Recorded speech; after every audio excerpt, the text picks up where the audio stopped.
5년 전 집을 구입한 30대 직장인 A씨. 고정금리 2.96%의 30년 만기로 3억 8천만 원의 주택담보대출을 받았습니다.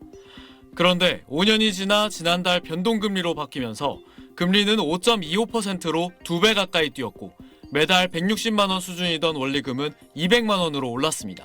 직장인들이 사실 한 달에 4, 50만 원 정도 되는 금액이 적지 않은 금액이잖아요. 대출 받을 당시에는 당연히 이렇게 많이 오를 거라고 예상을 못했어서.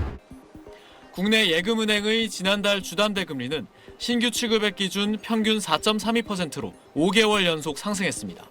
2년 3개월 만에 최고치입니다. 5년마다 금리가 바뀌는 고정형 주담대 금리는 최근 상단이 7%를 넘은 곳도 있습니다. 정부가 강도 높은 가계대출 관리에 나선 가운데 중동 사태까지 겹쳤기 때문입니다. 국제 유가가 급등하고 물가가 오를 것이란 전망에 기준금리 인하 가능성이 약해지면서 시장금리가 오르고 있는 겁니다. 주담대 금리의 주요 기준이 되는 은행채 5년물 금리는 지난 23일 4.1%로 2023년 12월 이후 2년여 만에 가장 높았습니다. 집값이 뛰던 2020년과 2021년 2%대 저금리에 영끌 대출을 받은 사람들은 변동금리를 적용받게 되면서 더 큰 상환 압박을 받게 됐습니다.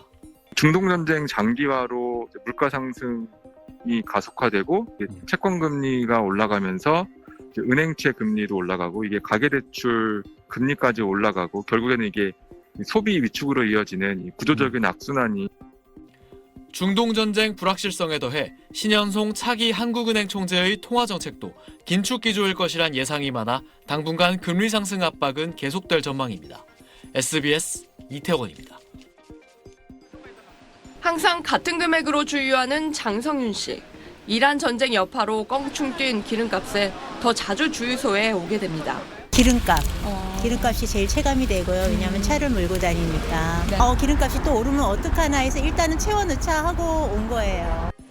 소비자들은 장을 볼 땐 할인하는 제품만 골라 담거나 세일을 해도 한참 고민하게 돼요. 이게 30%인데 이거보다 더 싼 거 있나 싸게 되고 아예 장 보는 횟수를 줄이기도 합니다. 평상시 일주일에 매주 와둔 걸 지금 3주에 2번 정도 이렇게 3분의 1 정도 양을 줄이고 조금 덜 쓰게 되죠. 아무튼.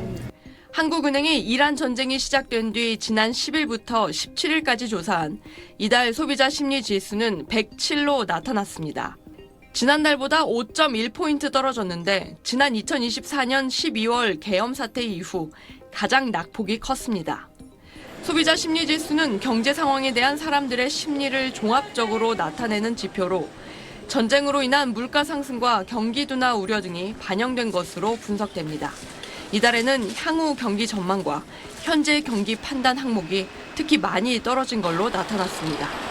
전쟁이 길어질 것이란 우려가 반영되면서 향후 금리나 물가는 더 많이 오를 것이란 예상이 많았습니다.